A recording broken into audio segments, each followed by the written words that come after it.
Vamos a saludar con mucho cariño a nuestra audiencia que ha aumentado semana a semana, seguramente gracias a los flyers que Vivi ha entregado gracias a que hemos pedido siempre que se suscriban porque es totalmente gratuito este trabajo maravilloso en la radio Yo Soy Digital Chile, donde estoy acompañada con Trinidad Silis y Viviana Masogro y estamos a 2 capítulos de cumplir los 200 cuentos narrados, así que gracias por estar con nosotros, por seguirnos, gracias a Viviana, a Trini y a todas las personas que estuvieron con nosotros también, que fuera este programa posible. Así que lo vamos a celebrar y les vamos a anunciar, pero ya estamos anunciándoles a ustedes.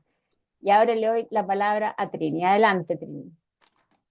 Buenos días a todos, me alegra verlos, también a mis compañeras.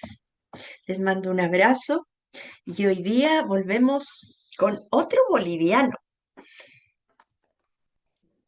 Regreso entonces con Rodrigo Asbun, que está contemplado en este libro que se llama 15 cuentos reunidos de Rodrigo Asbun. Y el cuento de hoy se llama Berlín. Lo vi en un bar años después de que hubiera muerto. Me dio una mirada rápida y se largó del lugar. El cielo estaba nublado, como sucede a menudo en Berlín, y los dos éramos extraños en la ciudad y en el idioma. La historia del hombre que era o no era él podía resumirse fácil. De familia aymara, se había ido a los 18 años de Bolivia y solo empezó a volver 30 años después, ya transformado en un reconocido cirujano radicado en Boston o Nueva York. En una de esas vacaciones se topó con mi padre, uno de sus pocos amigos de colegio, y a partir de entonces retomaron el trato. El hombre practicaba alpinismo en su tiempo libre y ya había escalado algunas de las montañas más altas del mundo. Su próxima meta era conquistar el Everest. Medio año después, a punto de llegar a la cumbre junto al guía nepalí, se desplomó en la nieve y lo hizo porque estaba bien muerto antes de caer.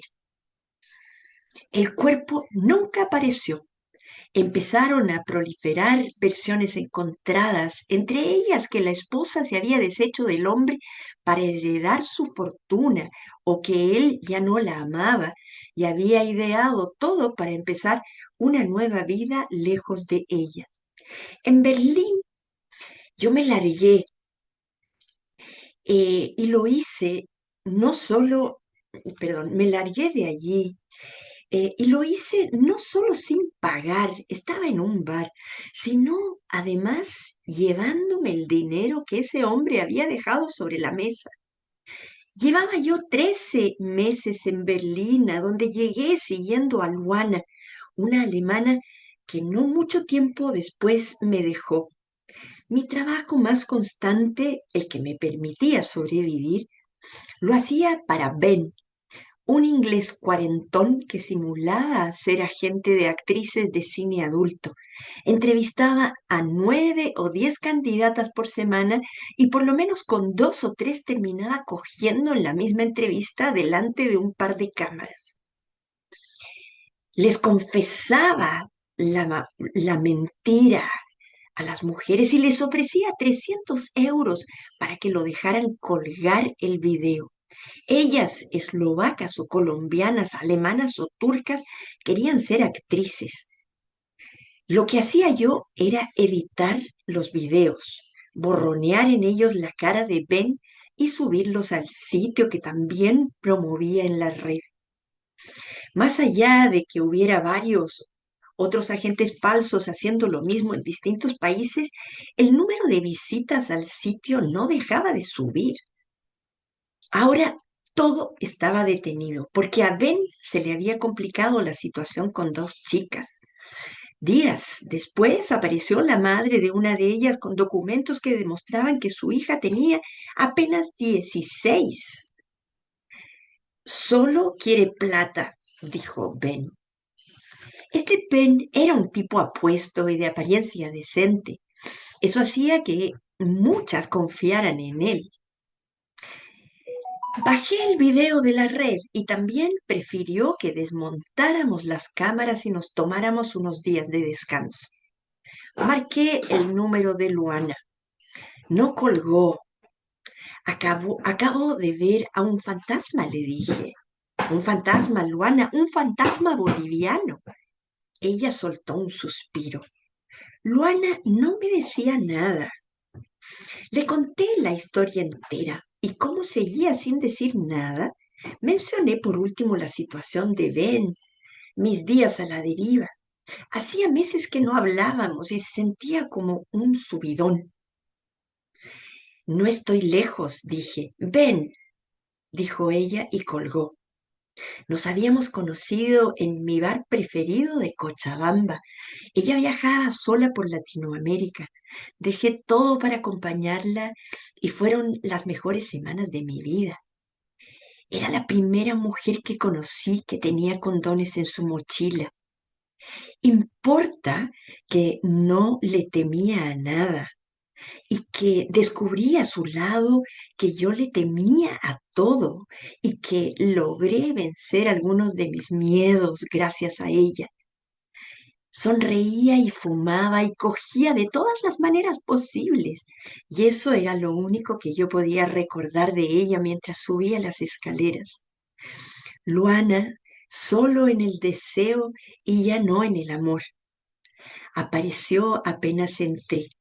Solo tenía puestas unas medias gruesas y una polera que le llegaba hasta las rodillas, y parecía que había estado llorando hacía mucho. Luana no lloraba nunca. Me acerqué y la abracé y se dejó. Le conté que me había ido del bar sin pagar. Ella respondió que por algo así podía yo terminar deportado. Nunca la había visto tan lejos de sí misma. Luana trabajaba como una secretaria en una agencia de modelaje. Eso no era lo suyo. Había despilfarro y droga y había viajes y hombres adinerados. Como secretaria, estaba y no estaba. Estaba y no estaba, al igual que en todo lo demás en su vida. Hizo una mueca rara y entendí que no debía buscar charla. Le hacía bien tenerme ahí, pero prefería que permaneciéramos callados. Terminamos las cervezas. Luana habló. En medio de tanta conjetura es que había sabido ese mismo día que estaba embarazada y que no estaba segura de quién. Era triste imaginarle algo adentro. Era imposible y triste y un poco estúpido saber que no era mío. También eso que había dentro suyo. Ben me despertó temprano al día siguiente. Venía cargado de una caja de cintas, memorias y un disco duro. Teníamos que bajar la página entera, borrar las evidencias. ¿Es posible limpiarlo todo sin dejar rastro? Me preguntó. No lo era.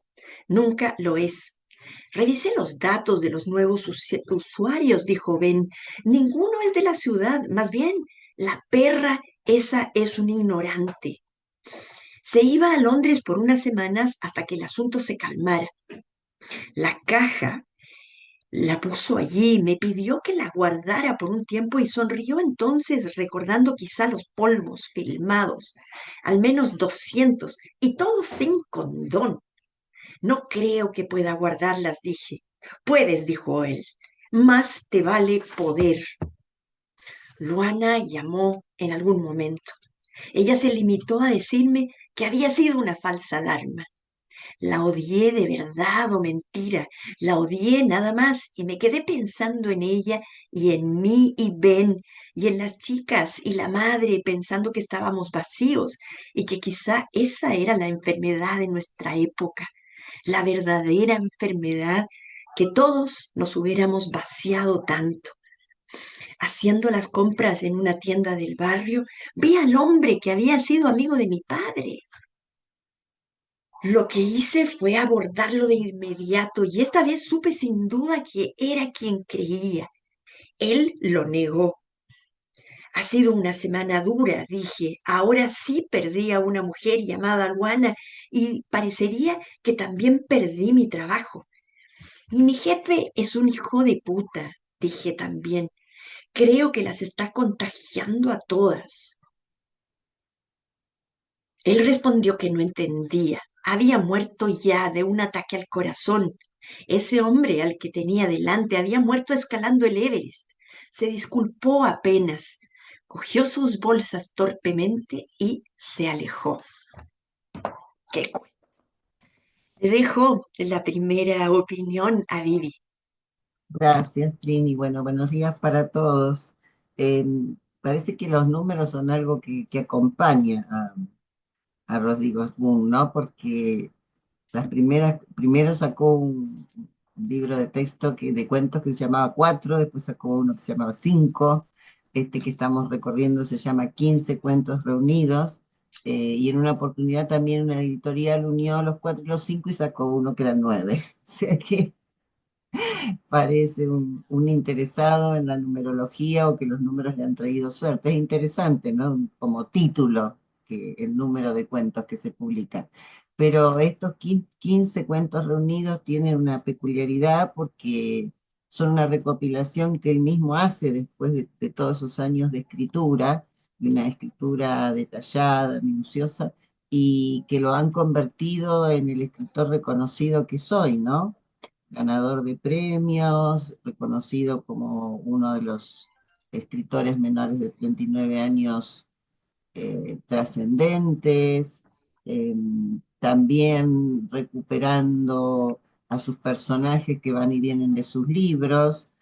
Muchos escritores tienen algún personaje, algún protagonista emblemático que lo hacen transitar, lo hemos visto en otros. Me viene ahora el nombre de Coetzee, ¿no? Que tiene a su escritora que es inventada y que recorre varios de sus novelas y también cuentos, ¿no? Y esto ha permitido que él también pueda recorrer sus temáticas favoritas, ¿no? La sexualidad, la amistad, el amor, las distancias. Acá vemos historias de bolivianos residentes o por lo menos permaneciendo en Alemania y también de una alemana que estaba recorriendo Latinoamérica y que la conoció en Cochabamba ya en la ficción, ¿no? Pero hay algo que me llamó la atención cuando leí el título del cuento que nos mandó Trini, porque leí Berlín, dije, Berlín, Berlín, algo ya leímos de Berlín, y sí, era Berlín un cuento de invierno, de Cerda, ¿no? Entonces me puse a pensar cuánto peso o cuánta presencia tiene esta ciudad en la literatura y me surgió la pregunta ¿por qué? Entonces empecé a investigar un poco y justamente encontré un artículo que dice, ¿qué tienen en común Goethe, Rilke o Sebald? O sea, todos escritores que no habiendo nacido en Berlín, esta ciudad fue crucial en su biografía, por la que también pasaron Mark Twain, Vladimir Nabokov, Susan Sontag. O sea, parece ser una ciudad que provoca inspiración y libertad. Y yo también pensaba en la peculiaridad que tantos años la caracterizó, que fue ser una ciudad dividida en dos, ¿no? El Berlín Oriental y el Berlín Occidental, y cómo recibía exiliados de una u otra ideología, muchas veces pensadores, escritores, digo, de una u otra ideología según para qué parte de la ciudad iban, ¿no? Y algo que creo que causa mucha impresión después de la caída del muro, ¿no?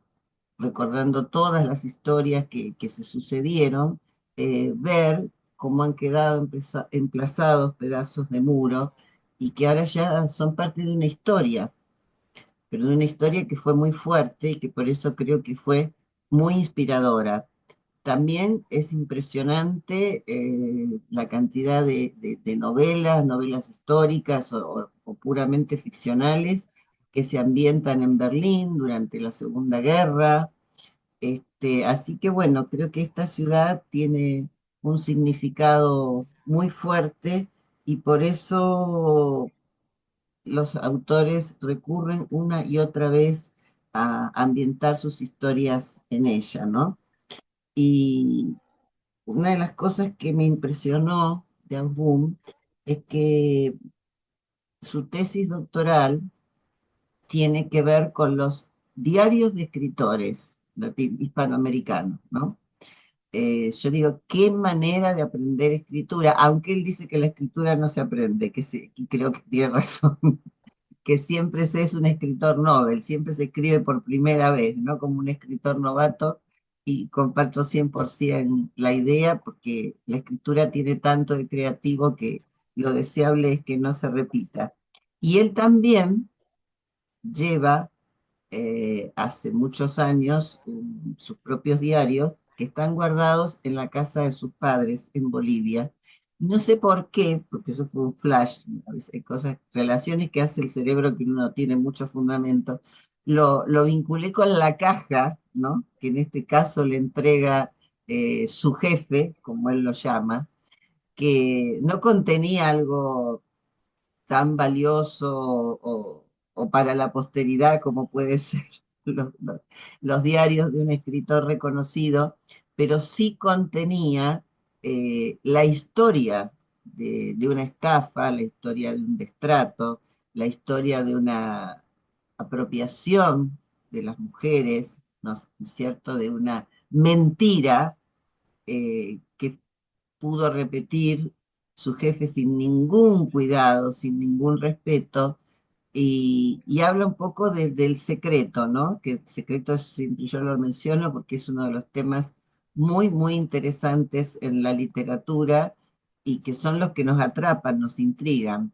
Y voy a dejar acá, pero voy a volver sobre el tema del secreto para referirme un poco al fantasma, a quién era este fantasma, o al menos qué significaba este fantasma para el propio escritor, para el protagonista del cuento y también para cualquiera de nosotros. Así que adelante, Ceci, y los espero. Gracias, Vivi. Bueno, aquí obviamente habla de los trabajos de los inmigrantes que no son trabajos al principio muy adecuados, muy normales. Él habla de un trabajo que es poco habitual, ¿cierto? Inclusive fuera de la ley, porque su jefe obviamente de repente no escatimaba en la edad y se metía en problemas. En la simbología yo marqué Berlín, como dice Vivi, es un nombre fuerte, pesado, y al principio también pensé, chuta, lo habíamos leído, pero después dije, no, cuando lo busqué en el programa de la radio era otro. Pero Berlín, yo creo que no hay persona de nuestra edad al menos que no sepa qué fue esa ciudad y qué pasó de una forma bastante ligera. Berlín como un símbolo, ¿cierto? El muerto resucitado después, el dinero robado y las huellas de Berlín dividida. La ciudad es un espacio, generalmente se le destaca como una ciudad de exilio y de desarraigo. Lo representaba en el protagonista como un lugar, obviamente él pensó que de nuevas oportunidades, pero al final fue una prisión emocional para él, teniendo una desconexión con el protagonista, su pasado y su presente. Al final, bueno, siempre la inmigración a veces es dura, ¿no? Y aquí el autor nos refleja un poco eso. El muerto resucitado, la verdad que yo sentí que tal vez era algo del pasado. Yo creo que ahí se lo voy a dejar a la Bibi que tiene algo que decir. El dinero robado creo que fue del protagonista del cuento un riesgo innecesario porque lo podría, como dijo Luana, lo podrían haber expulsado. ¿Y qué puede significar el dinero robado? ¿Fue como una hazaña? ¿Quiso apropiarse algo del muerto resucitado? A ver, yo anoté que podría ser algo de una apropiación con respecto al fantasma, pero más allá no sé, aquí la Bibi después nos va a ayudar. En los conflictos, anoté cuatro, es una lucha por el desarraigo, culpa, sensación de vacío existencial. A mí este cuento me costó, así que la Trini nos está poniendo unas barreras, para mí por lo menos altas. Y él estaba en un debate entre aceptar su fracaso personal y encontrar un propósito, pero tenía su fracaso personal ya sea en un trabajo, en el futuro, que él fue a buscar a Berlín, pero también en el amor. Bueno, aquí no existen familias, no hay una descripción de su familia del pasado o de dónde venía. Sus relaciones, especialmente con Luana, marcadas por el desencuentro. Aparentemente Luana no haber encontrado en él algo tan agradable y tal vez por un trabajo bien mediocre que él consiguió, porque más que mal ella tenía un trabajo de secretario, tal vez no era para ella, pero un trabajo normal. Eh, Aquí el encuentro con el hombre muerto es siento que es como la llama del cuento, es como la parte catalizadora, ¿cierto? Donde van encontrando cosas. Y la estancia en Berlín marcada por un profundo de no pertenencia, bueno, totalmente de los inmigrantes. Yo fui inmigrante en Brasil y en Estados Unidos y la verdad que es durísimo, uno pierde muchas cosas. Entonces este cuento de repente refleja, la inmigración no siempre es linda, no tiene el lado bonito. Y ahora le paso la palabra a Trini, adelante. ¿Puedo subir una fotografía, Sí, claro, Ceci? Quiero adelante. mostrarles al personaje con quien estamos hoy. Este es Rodrigo Asbun, cochabambino. Eh, Evidentemente que la rivalidad de los departamentos, de las provincias bolivianas, es importante y él se siente un cochabambino de corazón. Y efectivamente nace en 1981. Es un hombre de 43 años que ya ha escrito estas obras, como verán ustedes, ¿no? Como lo decía Viviana, cuatro, cinco, y ya ha sido premiado en tres oportunidades. De hecho, en un momento dado, él trabajó también con un compañero de curso, Martín Bollock, que se ha dedicado al cine, y llevaron juntos a la pantalla uno de sus cuentos. Es un chiquillo interesante dentro de la narrativa boliviana porque puede resultar algo difícil. Estoy contigo, Ceci. Sin embargo, a mi juicio, es un cuento desafiante. Y en general, los bolivianos clásicos, bueno, se dedicaron a ser narradores costumbristas. Y en este caso, y como lo hemos visto en otras autoras bolivianas como Mayela Boduán o Liliana Colanzi, esta generación de escritores jóvenes se atreve con una propuesta más existencial de los tiempos modernos. Hablan justamente de esa sociedad líquida, de la juventud que experimenta cambios, desafíos importantes en su vida y se atreve. Y en este caso es la del protagonista que podría ser perfectamente autobiográfico. Y miren lo que nos ofrece, un panorama bastante sórdido, ¿para qué estamos con cosas?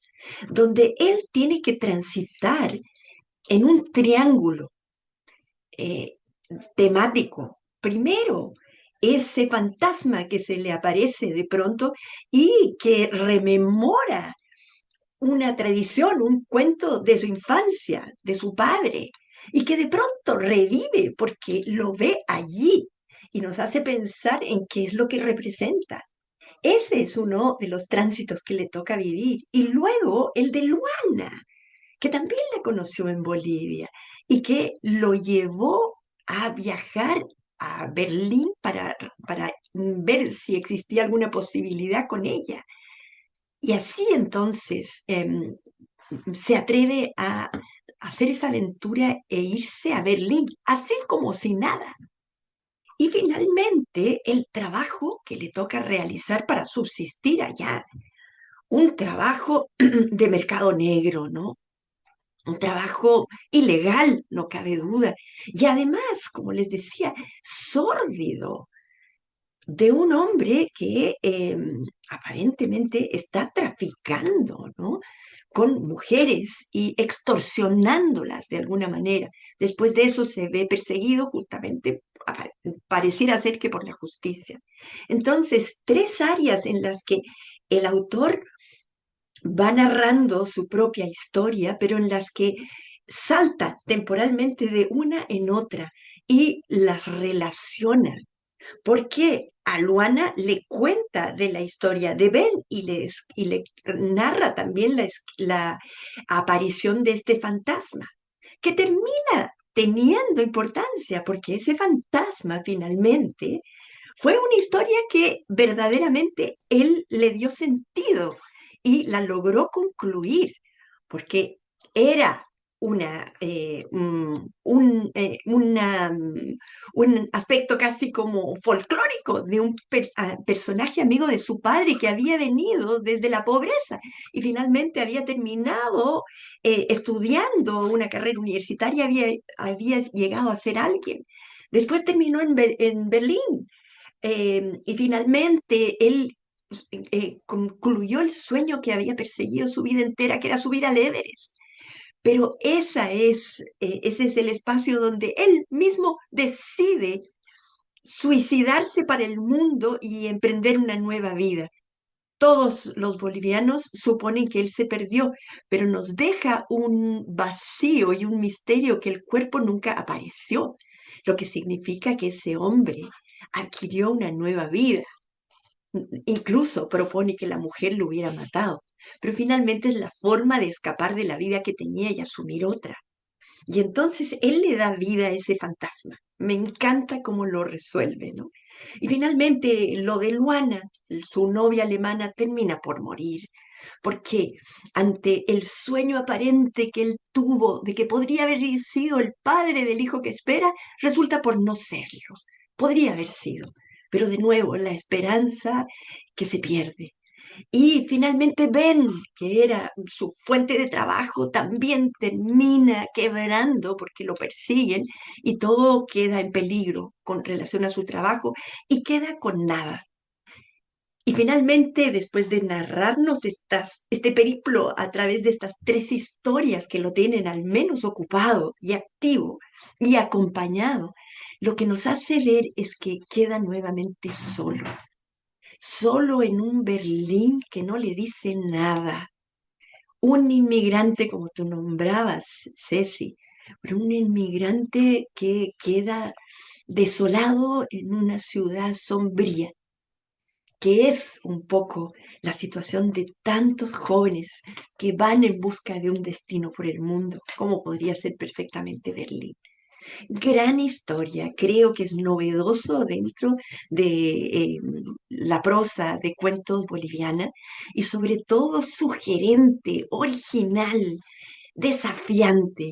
Yo creo que es una gran promesa, Rodrigo Asbun. Y al final me das un espacio para hablar un poquito de él. Vivi, te devuelvo la palabra. Gracias, Trini.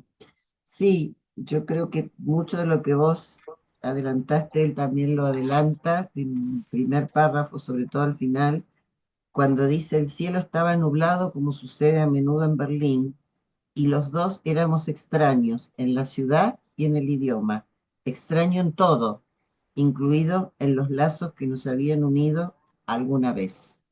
O sea, esta soledad, ¿no? Del migrante, esta ausencia de lazos, más aún cuando hay idiomas tan diferentes, porque muchas veces cuando uno viaja a países de habla hispana, por lo menos los hispanoparlantes, lo mismo le puede suceder a los angloparlantes, ¿no? Cuando van a países donde se habla su idioma, es más fácil, pero en el caso de Berlín, yo creo que, y a pesar de todo, cómo la mencionan y cómo la aman, ¿no? Pero también escribe sobre Berlín y habla de su vida allí. Así que tiene como un gran peso. Eh, yo creo que uno de los temas fuertes que atraviesa el cuento es el tema de la memoria y la escritura, ¿no?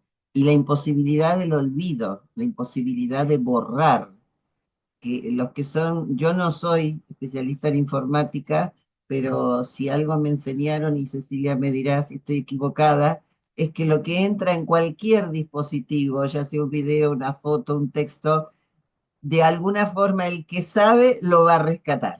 O sea, es imposible de borrar. Y yo creo que esa referencia, ¿no? Porque Ben, claro, para Ben sería deseable que todo pudiera desaparecer en el aire como un fantasma, ¿no? En cambio, ese fantasma persiste y el fantasma de la amenaza, los fantasmas generalmente se vinculan con amenazas, ¿no? Cuando uno dice los fantasmas que me persiguen, los fantasmas de la memoria, los fantasmas de la historia, se vinculan con amenazas. Y en este caso, él hace alusión al miedo, ¿no? Y cuando frente a una amenaza que sentimos siempre miedo. Y a mí me impresiona cuando él dice que él tenía todos los miedos y Luana no tenía ninguno, pero ella al menos algo le dejó, porque dice, me ayudó a equilibrarme, ¿no? O sea que esta Luana a la que parece no importarle nada, porque dice, no, no es tuyo, quédate tranquilo. O sea, ya, aunque hubiera existido el bebé, también habla de la promiscuidad de Luana, o sea, que él no era su gran amor ni su único interés, pero ella algo le ha dejado, ¿no? Y yo creo que, como señalaba Trini, estos personajes con los que él se vincula, todos le han dejado algo. Justamente yo rescataba, como nos marcabas, Trini, la importancia del ascenso social, porque él aclara que el fantasma era de una tribu aymara y que se fue a vivir a Boston y en Boston fue médico. Entonces, digamos, esta posibilidad que a él no se le está dando en Berlín, porque él en Berlín no encuentra, eh, no parece tampoco, si bien nos da a saber que maneja la tecnología, pero no tiene un norte, que es un poco lo que también le pasa a Luana. O sea, trabaja como secretaria, pero tampoco es lo suyo. Y después hay una frase que me fascina y que yo creo que el protagonista la menciona respecto a Luana, pero que es también lo que le pasa a él, que es esto de estar y no estar, que no se reduce solo a lo laboral, en el caso de Luana, sino que se traduce en todas sus acciones. Y él también está y no está, porque está en el mundo real, con los pies en la tierra, vinculado con Luana, vinculado con Ben, vinculado con este, trabajar en esta página donde se publicaban, se subían los videos, pero también está vinculado al mundo de lo irreal. O sea, él dice ver un fantasma. Cosa que a mí me deja dudando. Yo no estoy tan segura de si este señor había decidido morir para vivir una vida libre o si realmente se murió, ¿no? Porque se habla de muchos escaladores cuyos cuerpos desaparecen porque quedan sepultados bajo la nieve, entre los hielos, y tal vez muchos años después, a veces por algún movimiento especial o por algún deshielo especial, aparece el cuerpo. Entonces, creo que también uno de los desafíos, como decía Trini, es qué deciden los lectores, ¿no? ¿Creemos que era realmente un fantasma? ¿Era un señor de verdad y se negaba terminantemente a ser reconocido porque esto le hubiera traído un problema? Y también hay algo de intriga o de policial en el cuento, ¿no? O sea, cómo condensa tantos aspectos en un cuento breve, cuando dice, y porque también podía ser que lo hubiera hecho matar su mujer por el guía nepalí o por algún sicario, para seguramente quedarse con el dinero, ¿no? Entonces hay todo un proceso y siempre hay momentos de misterio o ratitos de intriga como por ejemplo el tema del embarazo, ¿no? Que Luana le plantea terminantemente que sí que está embarazada, que no sabe de quién es, y al día siguiente, pero por lo menos se toma el trabajo de llamarlo, ¿no? Le dice, no, no estoy embarazada. Con lo cual uno siente que a lo largo del cuento a él se le van derrumbando mundos, ¿no? estas pérdidas que decías, Trini, son como mundos, el mundo laboral, el mundo relacional. Él hubiera querido que el fantasma fuera real o por lo menos que lo reconozca para poder conversar tal vez de su país, hablar de sus historias, conversar sobre su padre. Es decir, es como que a lo largo del cuento se le niega todo. Y como dice Trini, termina quedándose solo. Entonces, eh, si uno sobrevuela el cuento, como yo digo a veces, es una historia más. Pero cuando uno empieza a hurgar, a meterse, a sacar las capitas, ¿no? Que lo van cubriendo, descubre una cantidad de cosas. Y también está el tema de la muerte, una muerte real, una muerte ficticia, en el caso del fantasma, su propia muerte como ser que tenía implicancias en el mundo y que tenía vínculos en Berlín y que de pronto ya no tiene nada más. Entonces, insisto, las temáticas típicas de Rodrigo Asbun se despliegan. Y hablando de los migrantes y de las pertenencias y demás, eh, Rodrigo Asbun, como vimos en la foto, si bien nació en Bolivia, tiene rasgos, sus ascendientes son palestinos, entonces tiene rasgos de Medio Oriente. Y yo se las quiero compartir textual porque quiero ser fiel al autor, una frase que él dice, ¿no? En un momento que lo están entrevistando y, esperen porque para aprovechar las hojas uno imprime de cualquier manera, dice, es genial porque dice que no le gusta la expresión ser viajero del mundo porque él anduvo en Cochabamba, en Barcelona también vivió, está afincado en Toronto, en Houston, en Ítaca estudió en la ciudad de Cornwall, también vivió un año en Santiago, o sea, es un Tiene hombre, familia. sí, es un hombre viajado. Y dice que no le gusta la expresión porque está reñida con mis circunstancias, que son las de alguien que viaja con pasaporte boliviano y rostro árabe. Pero esto no solo es una queja de la expresión, no de mi situación personal, de la que no podría estar más agradecido, sabiendo cuán retrógrado y brutal sigue siendo todo allá afuera. A pesar de los trámites interminables y de los interrogatorios ocasionales en los aeropuertos, soy parte del grupo que la tenemos fácil, de los que no estamos obligados a subirnos a una balsa o cruzar un desierto a pie para ojalá llegar a destino.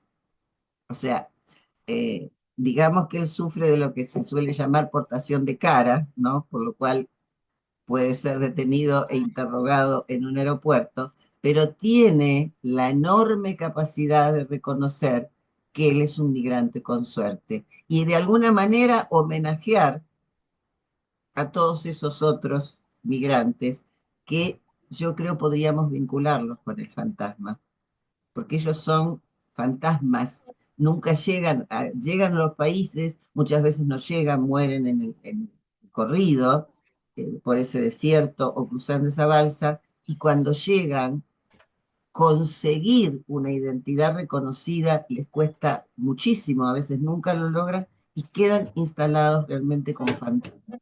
Así que me parece un homenaje y una profundidad que es fascinante. Creo que él también como persona es fascinante, por eso quise recuperar este párrafo. Gracias, gracias a todos y ojalá les haya servido. Qué bueno, Vivi, qué bueno.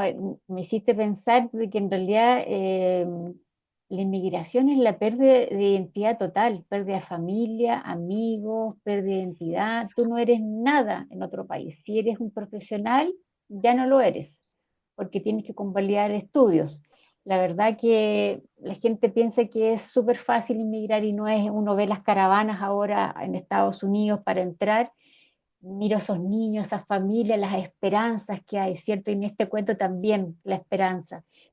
no había relacionado hasta que ustedes dos hablaron de que ese fantasma lo relacionaba con el único hilo de familia, que era el padre.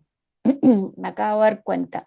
Y el tema principal, bueno, la identidad, el desarraigo, la soledad y la persistencia del pasado, porque aquí yo creo que persiste el pasado, sobre todo cuando se cataliza el tema del fantasma.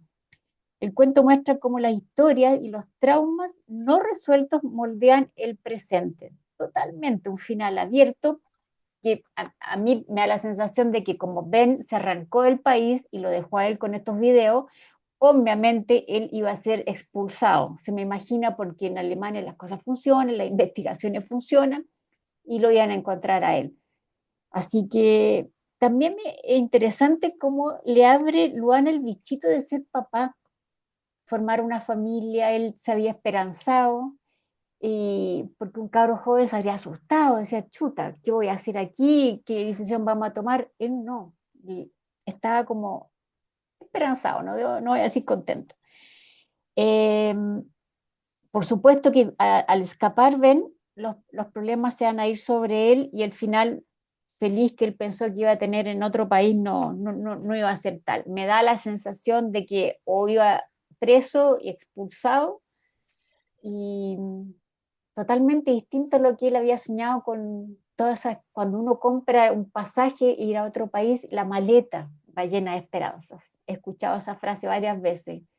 Y le doy la palabra a Trini que tenía algo que contarnos. Sí, no, la verdad lo han dicho ya ustedes y celebro muchísimo el aporte de cada una. La verdad que Vivi, eres una investigadora seria, Total. profunda. Y Ceci, me encantó cómo partiste. Tú dijiste que no habías terminado de entender bien el cuento.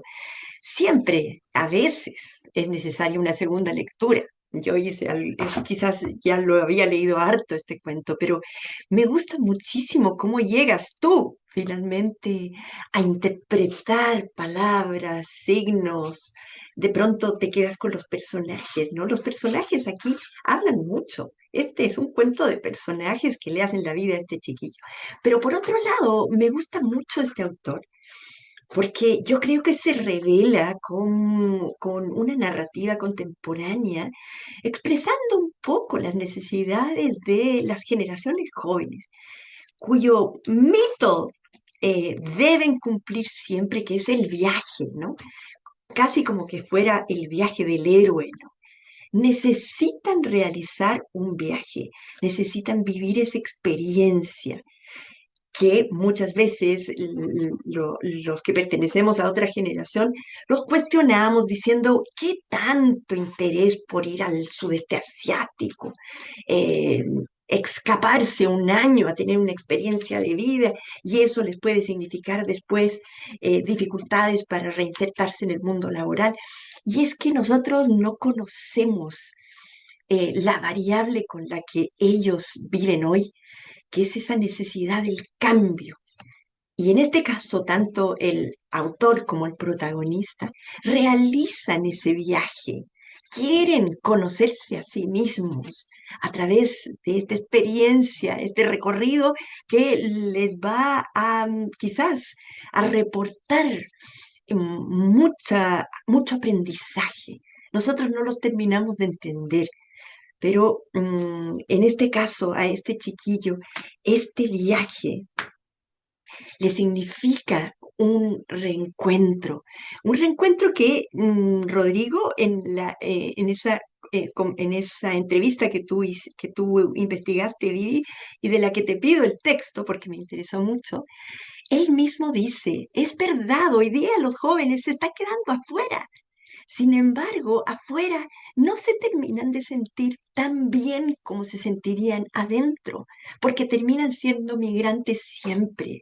Y el migrante sí o sí se siente solo en un país donde no se habla el idioma y donde no se viven las mismas costumbres. Él, de hecho, dice siempre, a pesar de que viajo por el mundo, yo siempre regreso a mi Cochabamba querida. Muy bien, muchas gracias por los aportes, por la riqueza y sobre todo la inquietud con que se acercan a una nueva lectura. Gracias, chiquillas. Un abrazo para todos nuestros radioescuchas. Gracias, chica. Y con respecto a la migración que hablaba Trini de la gente joven, a distinto de gente que se fue hace 20 años atrás, totalmente distinto, porque la gente que se fue hace 20 años se quedaron. Yo he escuchado Claro, mucha gente joven que está volviendo porque dicen, vamos a explorar. Sí, es sí, exquisita la exploración, pero la gente que joven volver. se está devolviendo. Yo veo a mis sobrinos que se fueron, se están devolviendo porque no, no se van para quedar, se van para explorar posiblemente, pero se dan cuenta que, como dice acá el autor Rodrigo Asbun, es volver a la ciudad natal. Así que, ¿qué cambio hay? No lo sé, lo vamos a ver más adelante. No sé si Vivi tenía algo más que decirnos, ¿no?